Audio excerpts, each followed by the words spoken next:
reasons for doing the research for job requirement. So in a company or the shoe shop, and I want to make the shoe number of 10 number shoes. How many 10 number shoes have to be prepared? How many 11 number shoes has to be prepared? How many 2 number shoes has to be prepared? That will come with our decision making. So by taking the data of the previous sales, I will be preparing for the next purchase or the next preparation, next manufacturing. So that means to support the normal decision making in our job requirement. Whatever the job you are doing, for example, 44 number of shirts, how many you have to buy? 40 number of shirts, how many you have to buy? So this should be this one. So if you are not following this type of research and organizational research or something, then you cannot sustain in the business also. So organizational growth will be directly related to the research what you are doing. So everybody will be researching their daily life. So some people will be working to know something. They are very curious to know something, and the crucial part of this human condition is knowing. So we always try to understand, try to know new things, and we always see people will be, even though they are not doing anything also, they just now scroll the YouTube.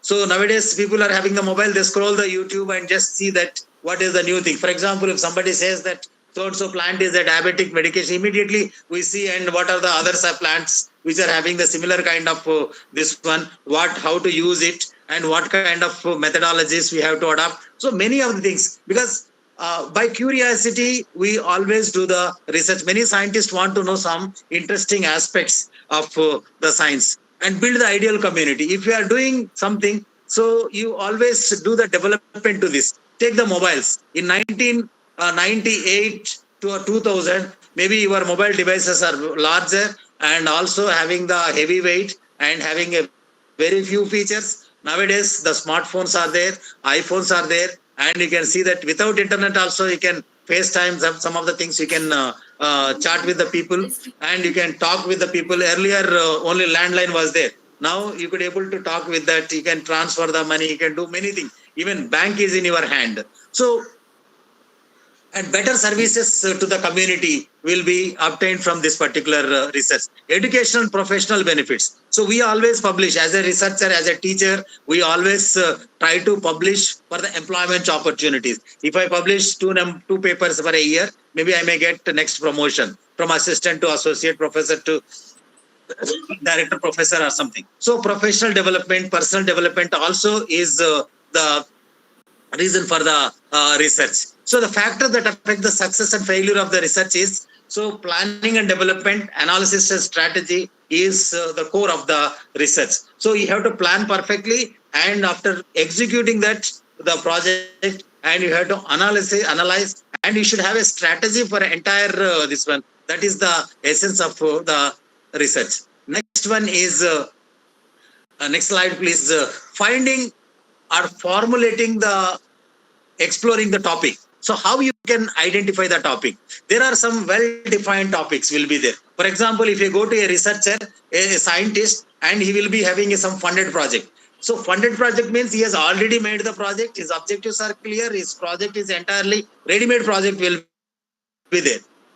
If you join in that project, you will be doing that particular objectives only. So you need not do anything. So large extent, the tasks already determined with him, and his project was scrutinized, his project was rigorous peer reviews, it was subjected, and after that only he got that project, so that he can do that. And some people wants to do that one particular, for example, I want to work only on the nanoparticles, in the application of nanoparticles in the cancer. So if I want to study that application of nanoparticles in the cancer, I have to identify the person who is working in this particular field, who is working in the nanoparticle field, and that too in the cancer field. I have to identify, I have to go to the compatible supervisor to do that particular research. Or sometimes I will be talking about a particular scholar. So I want to work on so-and-so person, so-and-so XYZ persons only I want to work. So their topic, their fields are entirely freeze. So I have to go and see their topic, what they are working, to what extent they have done, and what is remaining for them to do. And with them, if I join, what are the benefits I'm going to get? So many things I do it. So for formulation of the topic is not only once only activity. It is not once. If I decided that today the topic for the next 4 or 5 years for the PhD or the postdoctoral fellowship, it is not final. So I have to think, I have to rethink, I have to discuss with my supervisor, I have to discuss with other peers. And while making the literature review also, I will be consulting many people, I'll be reviewing so many books. And finally, I'll come up with one particular topic. The next slide is the literature collection and review. How you are going to collect the literature, how you are going to collect the topic. Once you just roughly identified a topic, for example, I wanted to work with the sickle cell anemia. So sickle cell anemia, what type of work I have to do? So if I go and do the screening only, so the screening is done by 50 years back by the many researchers. So if you do the screening, you cannot publish it. So you have to do something new. You have to do something advanced topic you have to select. So first you have to consult the previous work. So till what extent work has been done. So supervisor also will suggest something. If you are going to a supervisor, if he is working on sickle cell anemia, oh, this work is already done and this work is pending to be done, and so that we will be doing this one. And recent review articles also you can see that. So any review article, future directions, there is some small column will be there at the end of the article. Before references, you see future directions will be there. So after making the review article, they suggest that so these are the fields they are not explored. So to be explored, points they keep it. So by slowly practicing and you are learning, and you will be judging the topic until what extent, how you can do that one. So these things will be critically, you can analyze it and do it. So slowly by practicing, you get it. So it is not the once only activity. It is the several times you will be modifying the objective. Several times you will be modifying, refining the objectives and looking for the strength of certain studies. So if I do the screening only, maybe I publish very small article. If I do something good, then advanced this one in sickle cell anemia, maybe I can publish a good this one. So all contributions made by the previous researchers also should be taken into consideration before we are freezing your topic. So looking for the limitations. If I do, for example, I want to do the gene therapy for the sickle cell anemia, is it possible for me in this type of settings? So it is not possible. So I should also think about what is feasible and what are the limitations, what are the flaws and what are the weaknesses of a particular studies. So this should be taken into consideration. Next slide. Literature collection and review. Once you started making the sense of literature by reading review articles and previous papers of your guide or something, and you will become more confident. So you will be understanding, okay, so this particular field I want to analyze. So we will be having more focus on the topic, and you will be now specifying your objectives or the aims for this one. You are still reading and perhaps needing to reread some of the literature. You feel that you are doing your experiments and also you are conducting some studies and analyzing your data, because so you will be completely involved in the topic and you will be continuously involving yourself, and you completely assimilated in that particular environment, research environment. You feel that you are doing experiments, you are conducting the studies, you are analyzing the data, you are as such you are writing the paper. You will be always assuming that one and you will be working for that. So you are able to talk about easily, and also you can discuss. So if you are not confident on any topic, you cannot discuss perfectly. So discussions, equal deliberations, if you want to make it, you should have some sound knowledge in that particular topic. So you will be getting that particular topic. You can conceptualize the literature in this way and you can become integral part of this particular study. So after analyzing the literature, you should provide the information about the topic, and aims of your research are both to be investigated, relevance to your discipline, central concept of your study, and you can spend time with your guide, supervisor, or the peers, or your friends or somebody, available experts, and you can decide what type of questions you have to ask, till what extent the work has been done, what are your specific objectives of your project, what are the practical considerations. So if you take up this particular study, how you can manage the study, how you can proceed further, and what are the drawbacks you will be encountering, what are the limitations, what are the financial constraints you are going to get. So all these things you will be getting once you started working on that particular topic. So next slide is So practical considerations. So you should also, while designing a study, you should also see. For example, if I want to conduct a study on gene therapy in the sickle cell anemia, so it is not possible. I don't have the laboratory. I don't have the facilities to do that one. I may have the patients. I may have the other things, other resources. Maybe I may not be having the exactly what the compatible expertise and the laboratory here. So area being studied is very important. Which area of the study you have to perform, and potentially confounding variables where you are going to have some problem if you take up that particular study. So time available conducting the study. So you have a time of 3 years or 4 years. You have taken up a cohort study of 20 years. So which is not possible at all. So cohort study spanning 20 years cannot be done with this. So you have to plan in such a way that your objectives has to be fulfilled within the 4 years or 5 years. So budget. So project budget, where you have to get the budget. So only the fellowship what you get will be sufficient, or any other source or any other non-governmental organization will be funding their study. So these things also you have to explore. So type and magnitude of the anticipated effects. So if you are not getting this cell line, what you have to do? If that cell line is not working, what you have to do? If you are not getting this one, where is the place where you can go get the alternatives?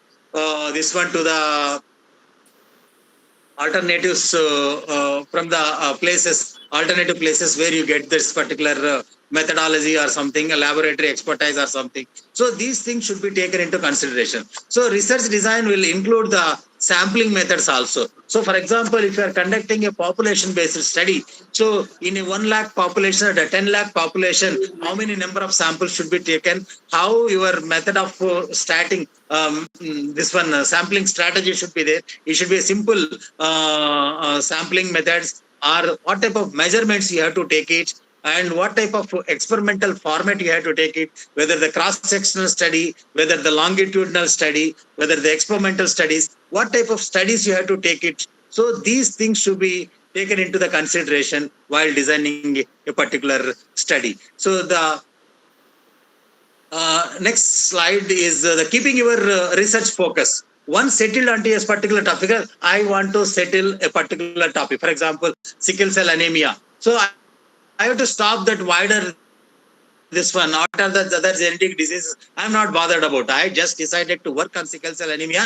I settled to my topic, and I'll stop the wider exploration, and I close off my lines of inquiry and concentrate on a particular sickle cell anemia question. So my research question should be around the sickle cell anemia, not towards the entire genetic disorders of this one. So once we need to identify it, you need to think about particular topic. Thinking broad is not useful at all. So talking about entire the spectrum of genetic diseases of Chhattisgarh will not be useful, will not be giving anything. So you have to think narrowly now, because you know that you have already decided. You have not find out the lots of data, somewhat irrelevant project also you can do it. For example, for example, sickle cell anemia, research purpose. So here the research purpose, research objectives, research questions. So people will be talking the purpose of this research, the aim of this research, the main objective of this research, the research question of this project. So like that, people will be talking. What is this different terminologies? What is the research purpose? What is the research aim? What is the objective? Yeah, all are same only. So there is a lot of confusion how you have to call them. So here there is a lot of confusion. Now for that research objectives means objectives of the study. What is your objective? So you will be having one core objective, main objective. In addition to that, you may have some sub-objectives in that. Objective one, small objectives will be there.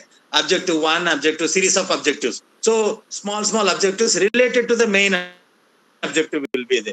So the objectives of the study should be defined after the theoretical framework. So my aim is to identify the genetic modulators of sickle cell anemia. So what are the genetic factors? So sickle cell anemia is a genetic disease, and I want to identify what are the other genetic modifiers. So how the sickle cell anemia patient is protected from other diseases. So and the sequence is should be clear. To the central question will be there, one main question. So genetic modifiers of sickle cell anemia is my central objective, my central question. So what are the major genetic modifiers of the sickle cell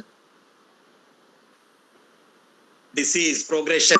This will be put it as the other this one. So BCL11A or higher fetal hemoglobin, having very good nutrition, having very good healthy practices. These are all objectives. What are the other healthy objectives will be associated with the disease, preventing the disease progression? So like that, you can see that hypothesis central to this one core objective, you will be having a series of objectives. Next one is the research objectives. Inside this is the research objectives or the research question or aim or research purpose. As you told that there are so many things people will write. So my aim, the aim of my research, the objectives of my research, like that only people will start at the end of the discussion and end of the introduction they write. So the objective of the research is to identify the aim of this research is to identify the genetic modifiers of sickle cell anemia.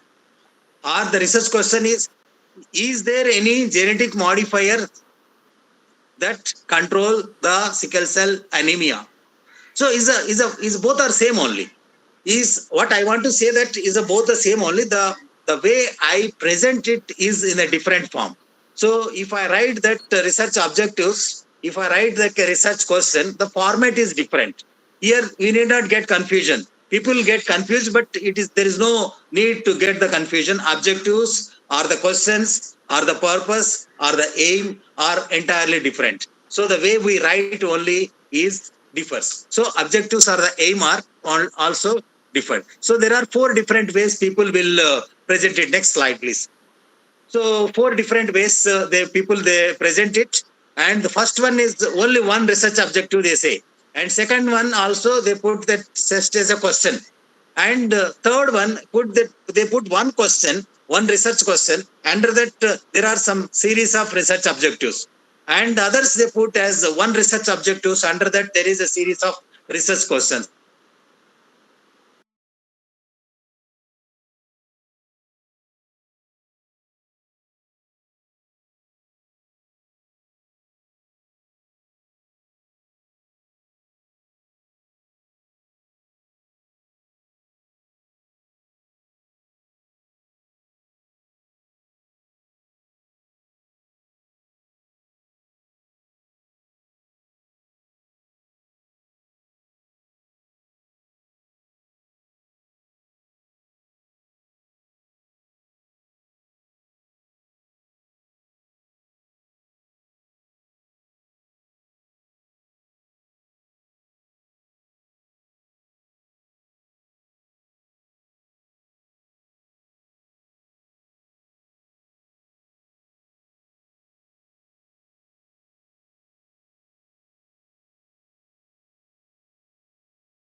Yes, some people use case studies, some people use correlation studies, some people use experimental studies, some people use quasi experimental studies.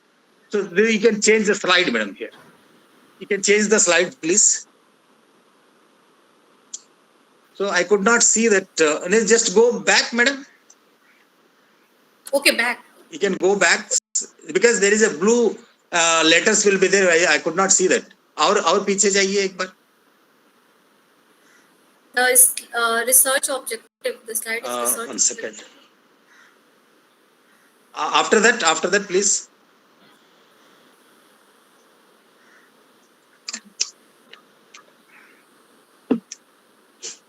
Madam की terms for identifying the research as.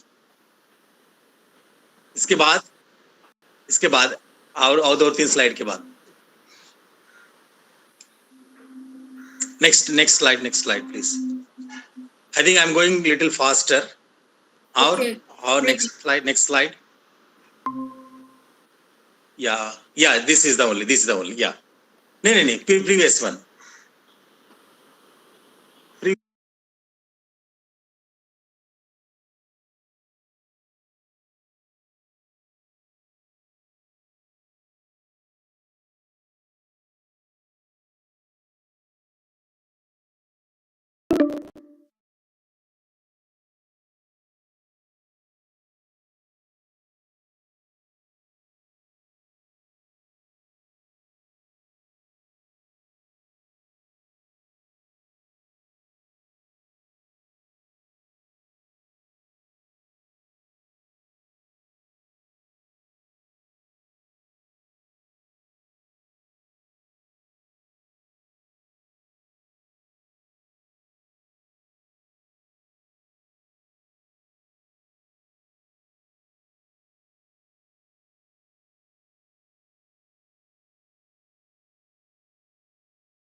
Attempt itself.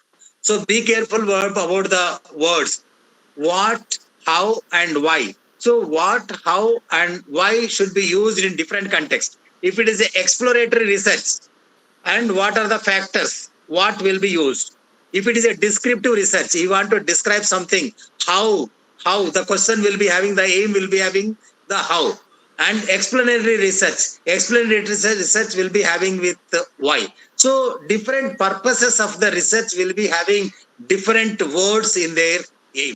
So that is very much essential to follow this one. Follow the idea of symmetry of outcomes. So symmetry of outcomes means, here the symmetry of outcomes means, so any of the research will be having few outcomes only. So to achieve that particular outcome, you have to follow a particular protocol only, a particular methodology only. So that is called as a symmetry of outcome. Symmetry of outcome is, so to get one particular outcome, you have to follow a particular protocol. So don't overestimate your this one. Don't say that. So if I want to identify the genetic modulators of sickle cell anemia, maybe I can just say that whole genome scan, I will do it today. And I will identify what are the genetic factors underlying this particular all complications of the sickle cell anemia in a single go. So we should not overestimate our powers. It is not possible at all. So while forming the aim itself, don't overestimate, exaggerate your potentialities and this one, and overthink about your this one, your facilities or your money or whatever it is. So those things will not be working here. So ask for feedback. So here the feedback is very much essential, because if you give a 50-page article to any of your friend or your teacher or your father or anybody to read it, nobody will read it. But if you give 4 or 5 lines of your objectives, anybody can read it. So that you just give it to your peers or your seniors or your teachers or your research supervisors or the mentors to get their suggestions. So their feedback is very much essential while making the aim. So when framing the aim, you should not use your normative words in that. So don't exaggerate your potentialities while making the aim of this one. So plan in a smaller way, and you can expand it in a larger way, and don't plan in the broader way and don't come into the narrow way. So the research design, here the research design, now we have seen that what is objectives and what is the purpose or the aim, what is the objectives or the question, and what are the aim we have seen, and designs we are going to see that. So research design, what is the part of your this one, how you are going to conduct your study, what is your research design is a part of the research proposal. How you are going to, methodology will be, your entire methodology will be depending on this particular research design only. So it is the glue that holds all the elements of research project. So right from this one, planning, execution, statistics, paper writing, everything will be dependent on this particular research design. So your research design is the core of your research proposal. So if your research design is perfect, and your project will be successful. And it is also called as a research strategy. What is your strategy to complete your? So from the literature collection to the publication, paper publication, what are all the steps that are involved? They are all tied together with the research design. So this is called as a research strategy also. Describe how one will approach this research, and purely discussed about how exactly you solve this problem, and master plan of specifying the methods and procedures for collecting and analyzing the data. How you are going to collect the data, how you are going to recruit the people or the animals, how you are going to conduct, what are the treatments you are going to give, what type of data you are going to get, what type of statistical analysis you are going to do, and what kind of result you are going to anticipate. So these are all will be there in that. So you are going to get categorical data or the continuous data continuous variable. So whether you are going to use a t-test or chi-square test, ANOVA test, what kind of test you are going to do will be decided by this research design. Research design is very much essential. So next components of research design. Next slide, madam. Yeah. So you should know about all the components of the research design. So all the components of research design means what is the study all about? So what is your aim or the purpose of the study? What is the broad objective of the study? So you should know first about that. You should freeze about that. I told you that I want to work on the sickle cell anemia. So I want to work on the genetic modifiers of. So I was narrowed down now something. So when will be the study carried out? So when I have to do the study? So if I plan a study during the COVID-19, if I go and ask the sample to any person, they will give sample. No. So you have to conduct the study in a right time. So you have to go to this one. So colleges are closed, schools are closed. You cannot approach the student. You cannot go into the villages. You cannot do anything. So when will be the study conducted? Where will be the study conducted? I want to conduct a community health center. I want to conduct a study in the school. Where I have to collect? What kind of data I am required? I just simply collecting the height weight data? No, it's not sufficient. So I want to collect some genetic information, means I need some blood sample, or from where I can get the leukocytes, and from there I can get the DNA. So what is the required data available? What kind of other data? If I take only DNA sample, blood sample, it will not be sufficient. I have to collect all the complications, what they have faced so far. I have to collect everything. the required data available, and what is the method of data collection, how to collect the data, and what is the method of data analysis. After collecting the data, how to analyze that data, and the format of reporting, how to, whether the reporting means I have to make the figures or graphs, how the data reductionality should be done. So these things will come into the research design. Research design is the essential component of your research plan or the research proposal, or it is a strategy. It is a strategy. So next slide is so what is study all about? So the studies are so many studies. Experimental studies are there. Descriptive studies are there. So experimental studies always involve some quantitative comparisons. Experiment, for example, you have taken this one acetylcholine esterase, you have to ACH activity, you want to estimate. So it is a quantity. And you want to identify the IQ value. IQ is a quantity. So descriptive studies are the qualitative or sometimes quantitative also. Maybe if you want to just qualitative, because height, weight, you want to see the quality, obese quality, or the lean person, or the normal weight or underweight, something qualitatively you are writing. So descriptive. So obesity descriptions you are making. So any study, whether it is an experimental study or the descriptive study, both the studies depends on the occasion across the time periods. So some time you have to, some certain time period you are going to use. We choose the single observation, then it is called as a cross-sectional study. If you use the multiple observations, multiple times you are visiting the person or multiple times visiting the site or something, that is called as a longitudinal study. So it's a cross-sectional study or the longitudinal study. So this will be done with this one. So when will be the study carried out? When little is known about the study, perform the descriptive study first, and then later you can do the experimental studies. So straight away go to the experimental studies, you may not get sufficient good right results. So that's why first you try to collect some information, basic information, by conducting the descriptive studies, and then you can go for the experimental studies.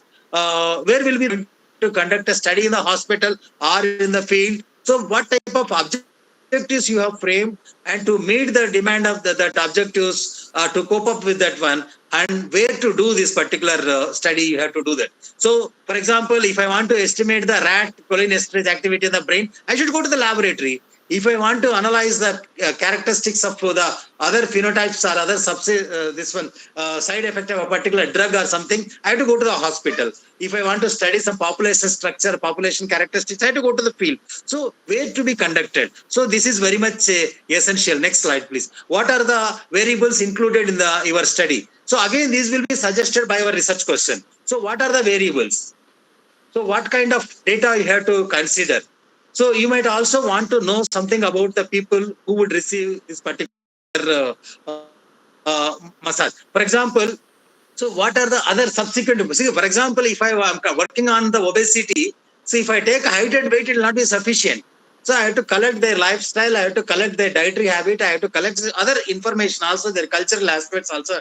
So whether the rice eating people or wheat eating people. So many other things also I have to take into consideration. So here, what kind of variables you want to collect it based on that one.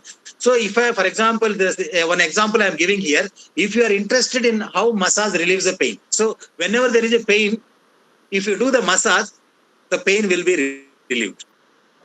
So the dispersion of the pain factors will be dispersed, and then you can relieve the pain. So at the same time, while studying the pain, you are also interested to know about what are the other conditions needing the massage. So this also is very important. So age, gender, ethnicity, these are the common variables. See, for example, if the sickle cell pain is there, African patient, they complain more pain. So Indian patients, they will not complain more pain because we have more patients. So we bear the pain. They will not bear the much pain.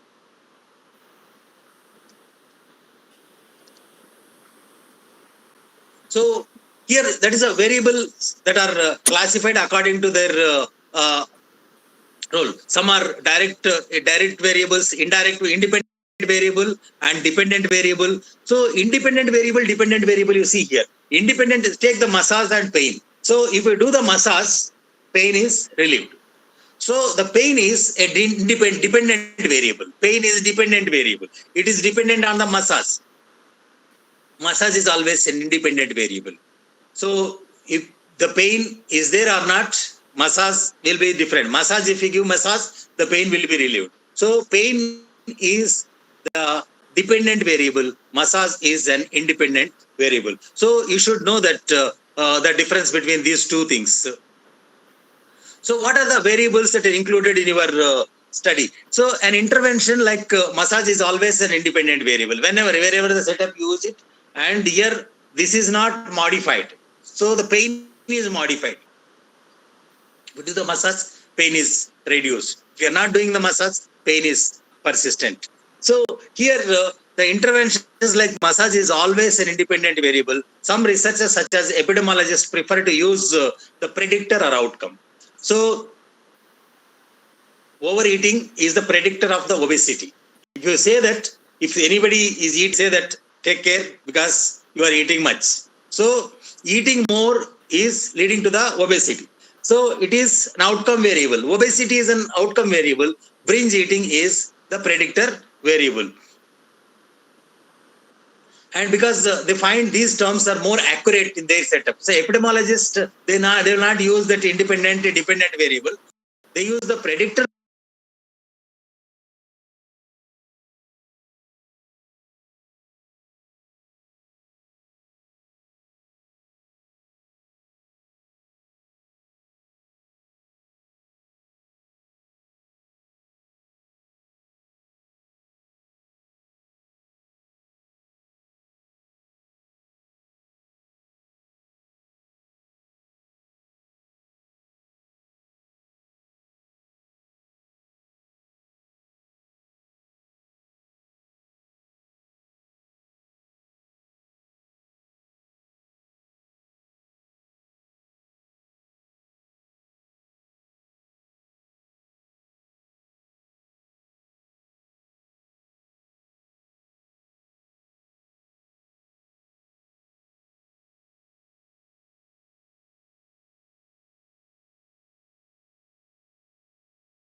they will be the sample, I say.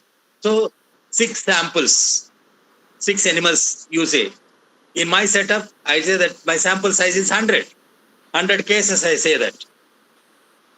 Case only studies means 100 cases, I say. 100 cases and 100 controls, I say.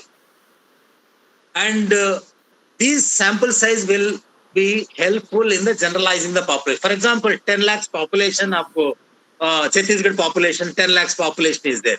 In that 100 individuals, if I take and do it, it may not represent.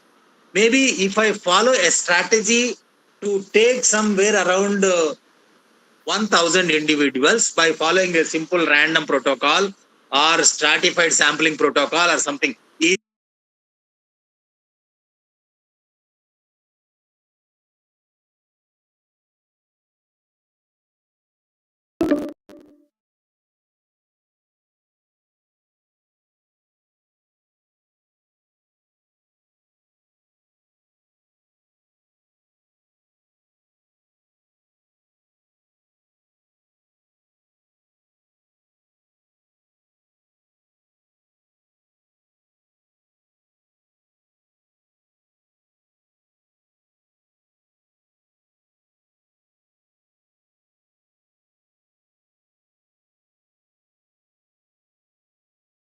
Hospital. For example, hospital,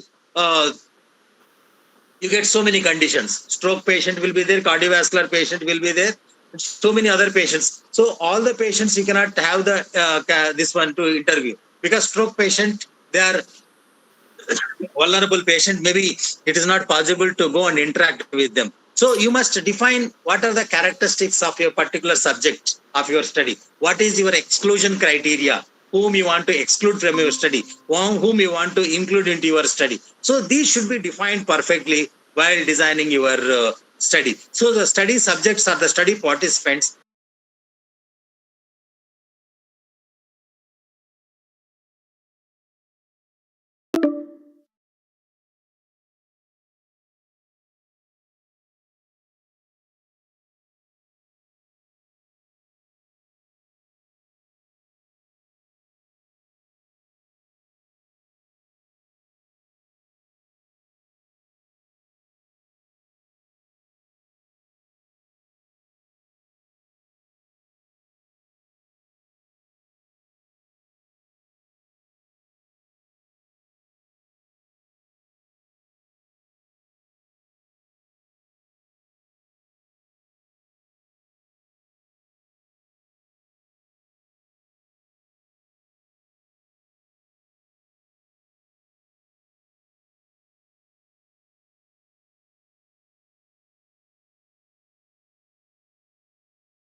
I want to invest some equity, some share market. If I want to invest, I have to do the review of the financial reports of some companies, and I have to see the sales reports of the companies. I have to see the government reports to do something, mission reports, vision statement, internet, whatever the general things that are available.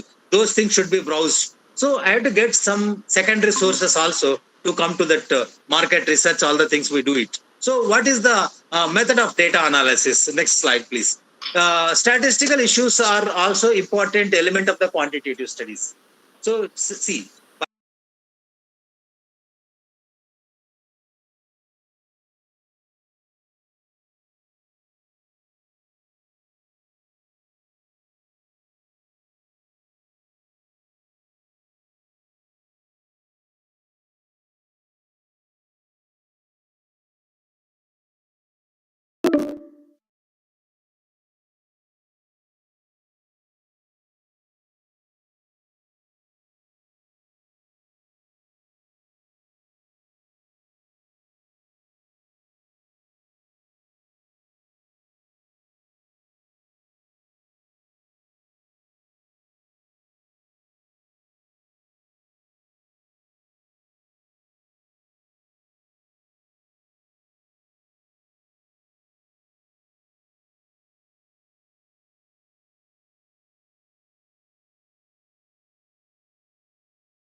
yeah, okay, and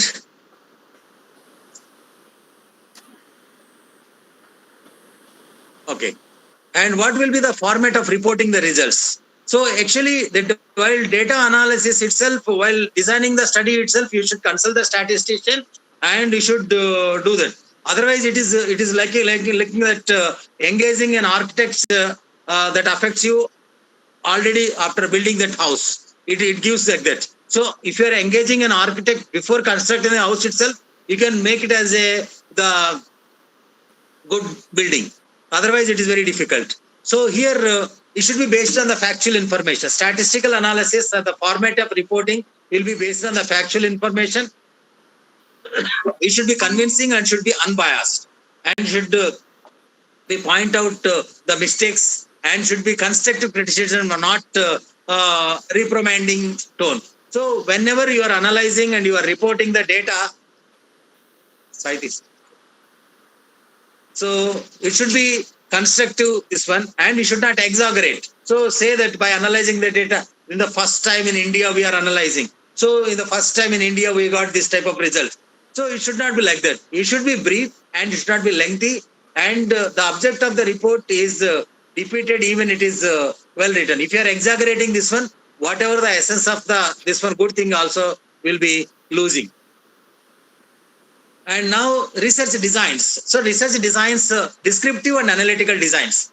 So you see this from the research designs, you can see one side descriptive designs and this one analytical design. Descriptive designs means you are going to describe the reports, case series, cross-sectional studies. You are going to describe the various features of a particular population or a particular setup. Analytical means you are going to do some experiments, either by observational studies or by experimental studies. You are going to do this. So if it is an observational study, maybe you can use cross-sectional studies or case control studies or cohort studies. So here the design again will be leading to this one, cross-sectional studies. For example, if you want to identify the prevalence of a particular this. For example, हमारा population में obesity कितना percent है? What is the proportion of the individuals having the obesity? What proportion of individuals having the diabetes? So go to the population, collect height and weight or the central obesity parameter, that is the waist circumference or something, and you can talk about the obesity. Or collect the random blood sampling information from the population and you can do that. So cross-sectional studies will tell you about the prevalence of a particular disease in the population. Case control studies will relate a cause to the outcome, one particular cause to the outcome, and cohort studies will tell about the incidents. What are the new cases that are added to the population? Daily we are conducting the survey of this one COVID-19, and last 24 hours 4,500 new cases were been added. So like that we have to, because this is a cohort study. For the past 3 years, we are continuously monitoring the population. Like that only, maybe you can conduct a cohort study with the longer durations and do it. So experimental studies and another segment of the studies where the experiments has to be this one. So here the research designs can broadly divided into the two different types: exploratory research designs and conclusive research designs. The conclusive research designs, they are conclusive.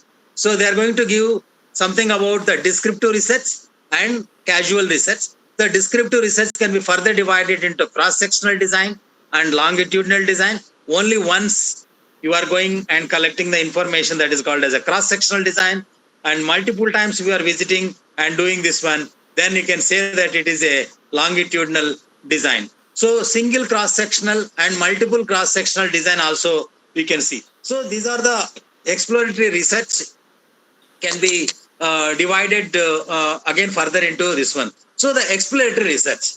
So exploratory research, next slide please. Yeah, exploratory research is when there is no idea on the topic, then to gain better insights from the problem, to understand the problem which is going to encounter during the study, a pilot study will be conducted. For example, I don't know anything about the sickle cell anemia in Chhattisgarh population. So nobody knows. Earlier, no study was conducted. So first, what I do is I just conduct a screening test or something, and then identify what are the percentage of the individuals in different communities. What is there? So to understand. So for that, I do is very small number of samples I just analyze. That is called as a pilot study. So you can halt the study because you are not going to publish anything out of the results obtained from this type of exploratory research. So this is just to get the insights. So just to identify what problem, what extent the problem is, it saves the money and also time. So after doing that particular thing, sickle cell anemia is not there in the population. Why you are worried about it? You can stop that particular thing. Don't go to that particular community second time to analyze the sickle cell anemia. So you can halt that particular study. Or while doing the study, some problem is occurring also, you can stop the study. So you don't want to waste the money and also time for this. So it is just to get the idea, that is called as exploratory research. Exploratory research, again, exploratory research methods are primary research methods are there, secondary research methods are there. So to get the insights from the population, maybe we can do the surveys. You can conduct the survey and you can get the interview. You can ask the people. So village heads, I don't want to speak with the entire village. I don't want to screen the entire village. I will just communicate with the village heads. Village heads, village panchayat leaders or something, I will just speak it and I will get some interviews and do it. Focus groups. So I will talk about the local community health center doctors. What is the percentage of the people we get with the pain? What are the percentage of the people needing the blood transfusions regularly? Like that type of questions I just ask and get the information from the. So blood banks also I can go and ask what is the percentage of the people coming for the blood transfusions. So observations I can make it, and with the parents of the people also I can speak. So like that primary research I do for the exploratory research. Second research, for the online research tools I can use it. Online publications I can use. Online literature I can use. Case studies also I can use it to understand the exploratory research method. So exploratory research is a research for the getting some basic insights from the population. It is not the final research. It is not the research for publication. It is to get the information of this one. Next slide, please. So conclusive research. Next slide, please. Conclusive research is a versatile research. Results are conclusive. So we always get the conclusive results. Research, the formal and structural, when used when information needs to be clearly defined. So slide is not changing, madam. Yeah, thank you. So it is when you need, when you know the preliminary information, you will be conducting a research for getting the conclusions. The conclusive results you want. Research, formal and structural research you will be conducting. So the information what you are going to get will be the clear information. This can be published also. So why we do this? For decision makers with the information needing to make some decisions. So I want to distribute the pneumococcal vaccination to the sickle cell anemia patients. So how much pneumococcal vaccination I have to buy? Or otherwise health ministry or health secretary wants to buy the pneumococcal vaccines to the entire Chhattisgarh. So which district is having the more, which district is having less? Now I will be having a complete full picture of this one. And so these many doses of the vaccination has to go to Mahasamund. These many vaccination has to go to the Bilaspur district. These many has to go to the Raipur district, and these many has to go to the Jagdalpur district. So the decision making, for sound decisions, if you want to make it, then you need some information. That information you are going to get from this conclusive research. So testing the hypothesis and insights from the examining the relationships. What is the pneumococcal vaccines or the parvovirus vaccine? Any vaccine research nowadays, COVID-19 vaccine, how many you have to give? These things will be given this. So conclusive research, the results are conclusive. Based on this one, decision makers will take some sound decisions to this one. So next slide is the conclusive research, the descriptive research and casual research. So descriptive research is describes the attitudes, perceptions, characteristics, activities of a situation. For example, it examines who, what, when, why, and how these questions. So descriptive, it describes the scenario, it describes the perception, it describes the characteristics, it describes the activities. So that is called as the descriptive research. So the population, for example, Chhattisgarh population, one cultural description, I want to make it. So I have to do the descriptive research.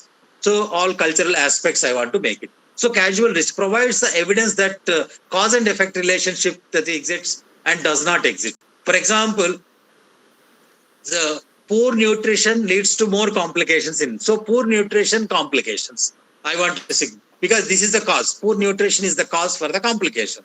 So I want to establish the cause and effect relationship. So I will be doing this type of things. So the premise, something, for example, one particular area is shaping our behavior. So persons sitting with the alcoholics will become alcoholics. So that type of thing. So the premise is that something directly influences the behavior of the individual. So they're like this. So if you want to see that, so this particular thing is that this effect will be there, this cause will be there. Like that people will be talking about. So here the casual research will be coming with this particular thing. So experimental designs. So now we are coming with the when we say that experimental design. So experimental designs is a trial or the test conducted in a particular setting. So for example, if you want to do a clinical trial means you have to do that a particular drug or vaccine has to be tested among the people. So you have to classify this one. The experimental studies can be classified into two types mainly. True experiments or quasi-experiment. Three types. True experiments, pre-experiment, quasi-experiment and non-experiment. 4 different kinds you can make it. So how you can say that a particular study is an experimental study means there should be some 3 definite factors should be there. 3 different factors should be there. That is called as the randomization. Randomization, control and manipulation. Randomization, control and manipulation should be there. All these 3 are available in an experiment that is called as a true experiment.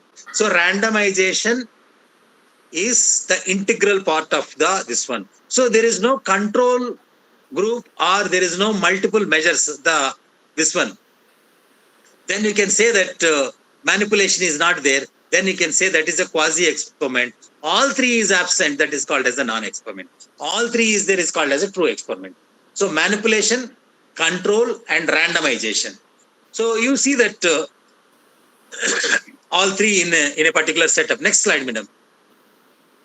So manipulation means 2 things you should remember. One is the independent variable, the other one is the dependent variable. So one variable is manipulating the other variable. So massage is manipulating the pain.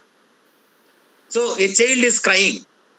If you give a chocolate, then he will stop crying. So this chocolate is manipulating the child crying. So here manipulation is there. Manipulation means one variable has to influence the other variable. That is called as the manipulation. So one variable is manipulating the other variable. So effect of independent variable on the dependent variable. Dependent variable always will be manipulated. It will be manipulated. So independent variable will not be manipulated anytime. So effect of massage or painkiller on the pain can be seen. So a person crying child will be, if you give a chocolate to the crying child, he will stop the crying. If you do the exercise regularly, you can avoid the obesity. If you do massage, the pain will be subsided. So these are all this one. So manipulation here means one variable is influencing the other variable. Independent variable is influencing the dependent variable. So like this, manipulation is there. So the second one is the randomization. Randomization means here the randomization is a simple protocol. So there will not be any bias. For example, to recruit a study participant, I should not show that he is my village person, my caste person, my family member, my classmate, my teacher. Like that, I should not do. So there should not be any bias. So the sudden selection will be there. So I recruited one person. The next person to be recruited into my study is nobody knows that. It is purely without selection bias. So every person will have 100% of chance to get recruited into my study. So here the procedures are comparable groups and eliminates the source of bias. I will not show any bias while recruiting a study. So from these people only, I just divide into groups. One is the control, other one is a patient agent. So when I'm testing a particular vaccine, I just take it, both the people, and I just inject it. So this is the randomized. So many of the drug trials that are occurring in the clinical trials that are occurring will be using the randomization process. So manipulation, randomization, and control, these three are the integral parts of an experimental setup, experiment. So experimental design. So control group. What is control group? Control is another essential element. People says that, so age matched, sex matched control we have used. And some people says that a separate control was used, which was injected with a saline animal. They do it. So control is another essential element. Another essential element of true experimental design. It is controlling the effect of extraneous variables on the dependent variable. For example, you keep that the same this one. So you did a compare to this particular control, how much increase in, for example, you have used two different groups. One is the diabetes rat model, the other one is the normal rat. So the diabetes model rat is, and both the rats were injected with one particular plant, this one, and you injected, you given the feeding or something, plant extract or whatever it is, and even drug or something you had given, and it is reduced the diabetes sugar level, and it is not changing. So when compared with that, how much of sugar level is reduced in this diabetes model? So we see that. So the control refers to the use of control group for controlling the effects of extraneous variables. So the subject in the control and experimental group are similar in number. For example, 100 cases, if I take 100 control should be there. 6 animals, if I take in the case group, and 6 animals should be treatment group, and 6 animals should be in the control group. So like that, so the difference here is the treatment, intervention. So if I do surgery here, I will not do the surgery here. If I give the treatment here, I will not give the treatment here. So like that only I will be doing. So otherwise, both are same. So control group and case group are same, and you cannot find it. So quasi-experimental research. Quasi-experimental research is more suitable for the real-world settings. So if you want to study the real-world problems or real-world descriptions, you want to make it. And this design will allow the researchers to evaluate the impact of quasi-independent variable under naturally occurring conditions. So in these studies, manipulation is present, and both either randomization or the control is missing. For example, quasi research, if I say that next slide you can take it. And quasi experimental, so manipulation is there. Manipulation is there, and randomization or control, anyone is missing. I'll just tell you one example of this one. So here, no control group example, I say that because we have published a paper with Madhumega Churna. Madhumega Churna means Madhumega, it is reducing the diabetes, a powder which can control the diabetes. So what we do is, here there is no control group. We select 100 diabetes individual. Today we do their HbA1c or the random blood sugar or other parameters, blood parameters. After that, 1 month or 2 months, we give that particular powder as a treatment, as a part of their treatment. And after 2 months or 1 month or 2 months, we are going to again repeat all the tests, whatever we have done on the baseline. So the first day before giving the treatment, pre-treatment, what are the values we had collected, and the same values will be repeated on the same set of individuals, all 100 individuals, because every individual is having 2. One will be controlling as this, because there is no control group here. So this first set of the values, that is a pre-test, post-test. So after this lecture, before this lecture, what is your understanding of the research designs? And one more test if I conduct, so the marks, maybe it is increased or decreased, whatever it is, that is the effect of my lecture. So here the example is there is no control group. I will not be treating that those who are not listening my lecture. So here I take that the values of you before test result before attending this lecture, after attending this lecture, what is your perception on the research designs? So that I want to say that. So pharmaceutical care interventions, so diabetes patients, HbA1c, they do it. So they do on the same person 2 times. So there is no control group here. Manipulation is there. So you are going to give that particular Madhyamega Churnam powder to control the diabetes. So powder is an independent variable, or your diabetes is the dependent variable. Diabetes is modified here. So like this study was done. So quasi-experimental studies, manipulation is present, randomization or control is missing here.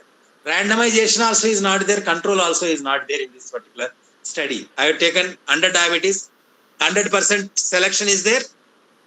I not use randomization here. I selected exclusively diabetic individual. So randomization is not there.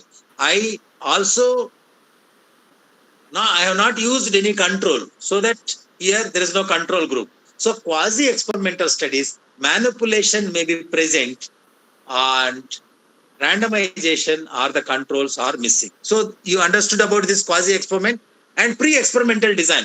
Pre-experimental design, manipulation is present, both randomization and this one. So whatever I told, the best example, earlier example also you can take it. Here also randomization, control group, both are not there. It is pre-experimental research design. Pre-experimental research design. So pre-clinical studies also you do the pre-experimental research design we can. So it can't be classified as a true experiments. They cannot be called as a true experiment. That's why we say that they are the quasi-experimental research design. So often used for the exploratory research to identify the particular property of anti-diabetic property of one particular powder. So one-shot design, two-shot design, or static group design, one group preset test design, post-test design, like that. So many other designs also there based on your requirement, based on your study objectives. Maybe you can adopt this particular thing. So the next slide is non-experimental research designs. So non-experimental research designs, if I say that, so pre-experimental experimental designs means here you should have the randomization, you should have a control, you should have some manipulation. So all three is there also, there only you can say that it is an experimental research design. If all three is missing, you can say that non-experimental design. So non-experimental research design tend to be closest to the real life situations that are occurring naturally. So just observing the naturally occurring phenomenon. So no manipulation is there, no control is there, no randomization is there. So that's why non-experimental research designs are most suitable for nursing research studies. Nurses, they always study this type of things. So they can be divided into non-experimental research designs can be divided into descriptive research designs, correlational research designs, developmental research designs, and survey research designs. So we'll see one by one. So descriptive research designs are documenting some of the characteristics or some of the features or some of the symptoms in a natural setting. For example, this is to understand the disease characteristics. So for example, nurses in the hospital, they will be observing that what is that help to gain more information. Disease course you have to see. So provide an impression of situation, frequency of the this one pain crisis or something, or how many times he is getting the convulsions, how many times he is getting the epileptic strokes or something. So you want to get the impression of the situation, how many times a particular event is occurring. So research is not manipulating variables and simply documenting the naturally occurring thing. You are not going to do anything. You are not controlling anything. You are not controlling anything. You are not using the randomization. You are also not using any of the manipulation here. There is no independent variable here. There is no dependent variable here.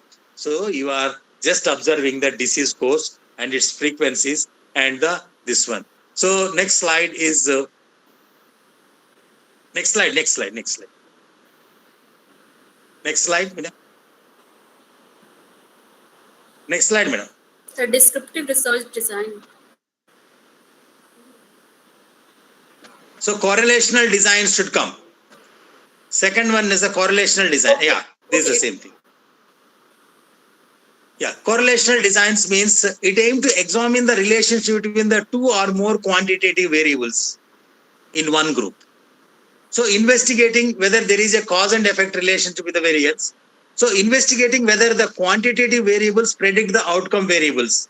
So for example, if you want to identify the smoking and lung cancer, how the smoking is causing the lung cancer. So the researchers examine the observe for the lung cancers in the smokers. They take some group of smokers and they will be identifying the lung cancer development in the individual. So they are going to correlate. They are going to correlate one cause with one particular effect. So this is correlational designs will help us to establish the cause and effect relationships in this one. So the next slide. So developmental research designs. So next slide. Developmental research designs, it examines the phenomenon with reference to the time. So for example, if you are identifying the growth of an individual, so how the growth of an individual is occurring. So how when is a toddler, when is a child, when is a adolescent, when he is a adult, when he is an old person, what are the changes that are occurring? Growth characteristics, what are the changes occurring? Hormonal variation, what are the occurring? So it examines the phenomenon with reference to the time. So there is some time frame of 50 years, what are the changes that are occurring in the human beings? So it is a correlation of a research study that involves the repeated observation. Same height weight you see when there is a children, when he is born, when he is a toddler, when he is the child, when he is the adolescent, like that we just see that. Same variable, same measurement, same thing you will be doing repeatedly, you will be taking several times to assess one particular thing. So this design is used in the psychology and medicine. How our IQ, see my perception of this one, when I'm my professionalism, you can check that when I was a small kid, may not be compliant with my teachers. As I'm age increasing, I may be compliant because once I come to the +2 or intermediate or this one degree graduation, undergraduate, my compliance to my teachers might have increased. My IQ might have increased. So these are all if you want to study the type of things, what is the chronological changes, temporal changes that are occurred over a period of time, maybe this type of design can be used. Mainly psychology and medicine, we use this type of studies. Because here with reference to the time we study, with reference to the time, we take the variables, outcome measure some variables, so repeatedly to assess something in that. So that is called as a developmental study design. Next slide. Survey design. Survey design, everybody knows that. So people conduct the surveys. So to conduct the surveys, so researcher is collecting the data from the subject regarding the opinion or perception of a particular topic. So feedback will be collected every time on particular teacher, every institute, IQAC will be involved in collecting of the feedback. So it is a kind of survey. So what teacher is, how they are presenting, what is his content, what is his slides, how he is talking, and whether he is able to reach the audience or not, like that, or something they take it. Even the political parties also, they conduct their surveys. So while deciding the person for the election, for the contestant, so these political parties will always conduct the survey of few people, and then they decide and they give the B form to the individual. So they collect survey used to learn about the attitudes, beliefs and opinion and behavior of this one. So what is the perception of the people on a particular person? So the researchers can gather the accurate information about the large number of people using the small sample. So these survey designs are used because they will not be conducting 1 lakh of individuals. So they will be conducting some few hundreds of the people and just they assess it. And because the strong sample design or survey design will be there. So with using these designs, they decide this one. The next one is the qualitative research designs. So qualitative research designs. I think this is my last design of my research designs topic. Qualitative research designs. Under the qualitative research designs, so in-depth examination of the human behavior. So qualitative research designs will involve the studying of in-depth examination of the human behavior, the data collected in a descriptive form only. So whatever the research design you do it in this qualitative research, that will be the descriptive form only. Direct interaction of the people will be there in this. Any this one you take it, direct interaction of the people will be there. It will be classified into phenomenological research, ethnographic research, grounded research, case studies, historical research, and action research. These are the different researches are there. So mainly they can be classified under these 6 groups. Phenomenological research is it describes the structures and experience of the person. So you are going to interact with the people or the victims directly, and you collect the experiences from them. For example, our India might have experienced so many floods, so many droughts, and so many this one. See, we are our generation is the direct victim of the coronavirus pandemic. So we experienced all pains, all the things. So we know if anybody ask what happened during 2019 to 21 or 22, something maybe we can say easily that coronavirus pandemic was there, and we can say that what happened in your village or in your village or in even in your college or in your home, what are the things you have done, because you will be telling about your experiences or something.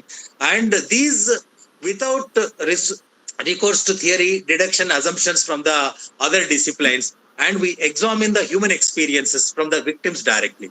So floods of 1987 or something, maybe 1987 or something, maybe you heard about that Ganga flood in the Rishikesh, Haridwar, I think Haridwar only. There is a huge amount of floods were there, and the Ganga floods were there. Because of that, so many people died, and some people survived out of that. So those people were used to make the documentary, reconstruct the entire this one, what happened. People, those who narrowly escaped from the death, they had given the complete picture of this one. And maybe National Geographic channel, you can see that how it is this one. This entire it was reconstructed this one. So drought, and several times India might have experienced it. 1987 also there is a drought, and 2000 also there is a drought. During the drought, how people have survived, how they have grazed their cattle, how they took that drinking water, all the things they can say that. So coronavirus, we can say that we are the best people to say that. In 1918 something, there is a pandemic, influenza pandemic was there, that is called as the Spanish flu.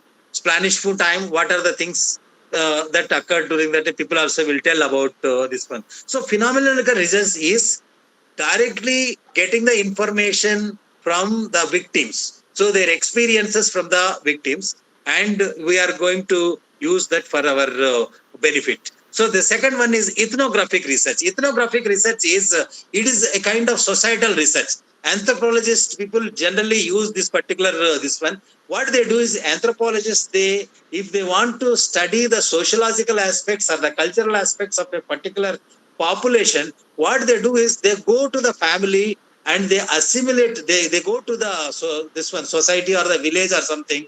They go and settle there. They assimilate with them, and they just merge with them, and they try to learn. They adopt their characteristics and their culture, their sociological practices, all the things, and they try to reconstruct their culture, and they document their particular culture. Even during this particular kind of research, the society people will not be knowing that somebody is coming to their population to study about themselves till they publish that particular study. That much involvement will be there. So ethnographer always focuses on the community and get insights from that without knowing to the community people also. So that is called as ethnographic research. Next slide, madam. So grounded theory. Grounded theory means generally historical social sciences research will be conducted through this grounded theory. So this theory is developed inductively from the data acquired from the participant observer. those who are involved in the excavations, Archaeological Society of India, ASI is involved in this one excavations, all the things. They excavated and then they participated in all the things and they observed, and new theory will be developed from the data. And they told that Mohenjo-daro city was constructed in the same place 7 times. So Mohenjo-daro was vanished because of the floods. And once the flood comes, the entire city is washed out. And second time also they construct several times, construct there. So the roots of theory is from that data. So they collect the data and from there they construct the theories. And social sciences mainly is because of this. Harappan culture is the best example for the grounded theory. Social sciences will be done using the research will be done with this grounded theory. Next one is the case studies. Case studies so case studies mainly use a single case or the multiple cases. So series of cases also they can use is they attempt to shed light on the particular phenomenon. For example, leg ulcers in the sickle cell anemia. Sickle cell anemia patients are much prone to the vascular abnormalities. Once vascular abnormalities, they are also prone to the infections. Because of the infections, you can see that a lot of leg ulcers can be seen in this. Sometimes vascular necrosis of femur, amputations, limb amputations also is quite common in these people. So that sometimes single case may be taken and studied what is their blood counts, what is their different physiological parameters, all the things you can take, you can narrate it and you can present it as a case. Or otherwise, series of cases can be taken and what are the different things and what are the variations that are observed in that. That also can be, case series can be presented. Similar kind of cases can be taken and case series also can be presented. Sometimes what is, because in our academic setups, we always do about the case survey of case record documentation of our teaching learning practices. What are the different pedagogies we use? What are the how we are learning objectives? We will be mapping with our this one pedagogy. All the things we do it. So myocardial infarction, COVID-19, death of the cases. In-depth case studies will be conducted using this particular study. So before peer review, peer committee is visiting, we do so many introspections with this. So case studies will be conducted every 4 years, 5 years. NAC will be conducted, and in that NAC also we do this type of process. So that is about the case studies. Next, the historical studies, historical research. So systematic collection and objective evaluation of the data related to the past occurrences. So how we know that the COVID-19 pandemic, how we know that we have to isolate during the infectious pandemic something time. So this is the, you can see this one, upper one is during 2019-18 pandemic, Spanish flu pandemic. So these are the isolation centers, how one patient is isolated from the others. So you can see like this. And here during the COVID-19 pandemic, we isolated the people like this. So we isolated. China, you can see that very perfect isolations. But you can see in India also, we have seen that quarantine centers, isolation centers were collected. So this is because of systematic collection of the data and objective evaluation of the old data from the old occurrences. Then we take it and we can do this. So researchers collect the old data and analyze the old data and apply to the present and future events. So Spanish flu is the best example for the historical research. So the last one under this descriptive research is the action research. So with this, I think my lecture slide will be finishing. And action research is, so to solve a problem, we do the action. So for example, sickle cell anemia, to prevent the sickle cell anemia, we do the counseling, we do the premarital counseling, we do the prenatal diagnosis, whatever you do it, and you can say that some prenatal diagnosis, after doing prenatal diagnosis, we will say that affected pregnancies to be terminated, or otherwise maybe premarital counseling, you do that one carrier should not be marrying with other carrier, like that we just tell them. And after doing this type of interventions, or maybe polio vaccine, you see that. So polio was completely eradicated. So polio vaccine was given. And now coronavirus So entire world has suffered with the third wave of coronavirus, but India, we didn't have much effect on of third wave. This is because of the vaccination. So how to give the first dose, second dose, and these things were studied perfectly. And to study the effect of that particular action, how the problem is resolved. So polio vaccination, recent. Now also we are not having much cases because of the full vaccination. We have made this one. So how to send the doses different areas. So action research will solve the problem by studying the action taken for a particular problem. So this kind of studies will have the effect on the actions, how problems are resolved. And for example, next time when you get this type of pandemic, we can easily solve. So you may see that the first wave time, even one person with COVID-19 is walking through our street also, entire street is did. Now we are not bothered about it. So once a person is affected, then we'll isolate the person in our home itself, and we are helping him to recover from that. So we learned so many things from this. So the action research will help us to overcome with the present situations. So I hope that I have finished my slides. Maybe that's the last slide. If anybody is having doubts on this, maybe I can help you. I'm very sorry for the technical problems that occurred. I thank Dr. Kavita for helping me and presenting my slides. Thank you, sir, for a wonderful session. Though it's a technical issue, still the presentation was very good. Sir, should I stop this presentation? Yeah, you can stop the presentation if the participants have some questions. Maybe let them ask. I can answer. So now the lecture is over, sir. Your lecture are always content with information. Sir, you explained everything about research objective and design. Now the session is open for question and answer.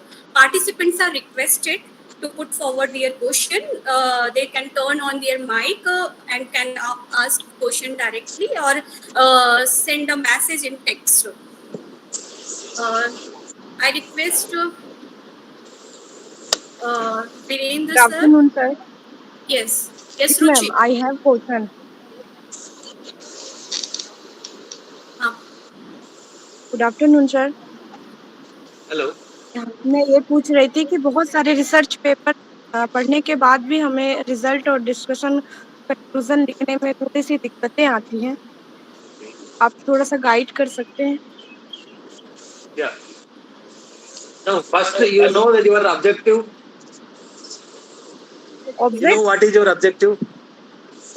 Yes, sir. My objective is application of titanium oxide and zinc oxide nanoparticle immobilized in wastewater treatment. Okay. So what kind of results you got now after doing this particular study?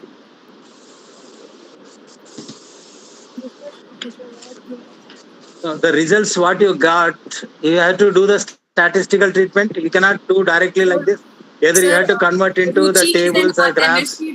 Sir, Ruchi is just a MSc dissertation student, so her study is preliminary. Okay. But whatever it is, but once you get some data, you have to do the statistical treatment. So for that, you should have a minimum knowledge. So what kind of test should be used? Whether it is a continuous variable or the categorical variable. So how many groups are there? If two groups are there, t-test should be used. If it is a continuous variable, t-test should be used. If two groups are there, categorical variables are there, and you have to use the chi-square test. Some basic preliminary statistical knowledge should be there. Otherwise, you simply take your data to the statistician and he can guide you what kind of statistical test to be adopted for your analysis. Yes, sir. Any other question? Thank you, sir. Yeah, it's my pleasure. Any other question? Hello, good afternoon sir. Good afternoon. Sir, आपने बताया था data collection के कई सारे methods हैं, उसमें Delphi technique क्या होता है, मुझे उसके बारे में जानना है. Which technique? Delphi. Delphi technique. Yes, sir. So where you will be using this? What kind of study you are conducting? What kind of study you are conducting? Kaushal, What kind of study you are conducting? explain about your study. Do Yes, you sir. need Delphi technique means what kind of study you are conducting? Is it a statistical method? Okay, sir. Sir, she is an dissertation student. She just wanted to know about the Delphi technique, Delphi method. Okay.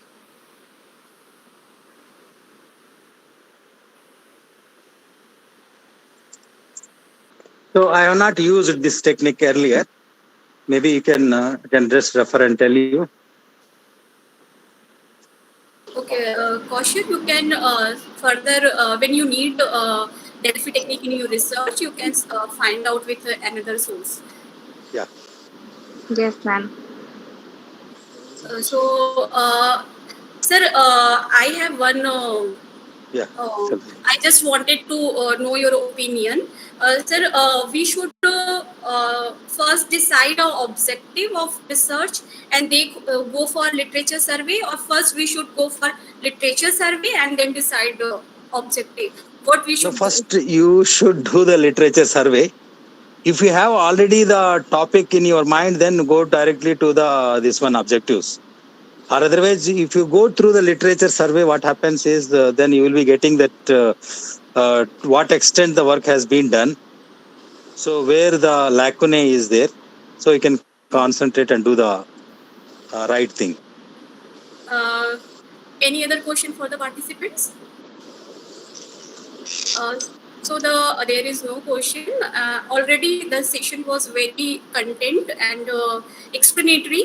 Now I request Dr. Dhanchai Devangan to give formal vote of vote of thanks and conclude the session. Devangan sir, over to you. Thank you, madam. So, good afternoon, everyone, to the one and all present here. Respected Dr. LVKS Bhaskar sir and all the participants.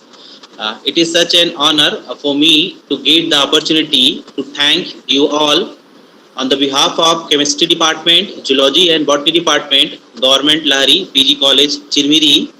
I extend my gratitude to our keynote speaker, Dr. LVKS Bhaskar sir, to take out time from his busy schedule to grace the event and for his valuable talk on such an important topic, research objective and design.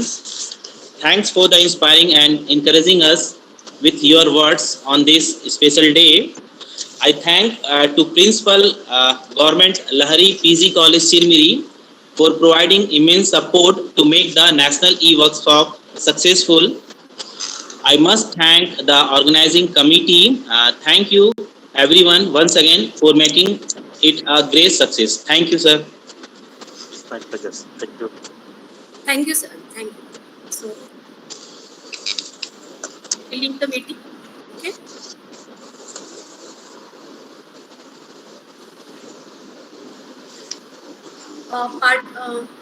Hello, ma'am.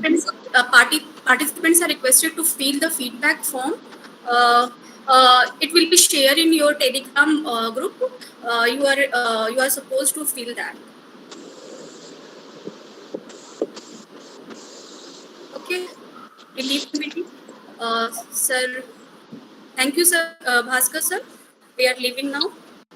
Yes, madam. It's my pleasure, madam, to join and deliver the lecture. Thank you for giving me the opportunity. Thank you sir आपका भी बहुत बहुत धन्यवाद कि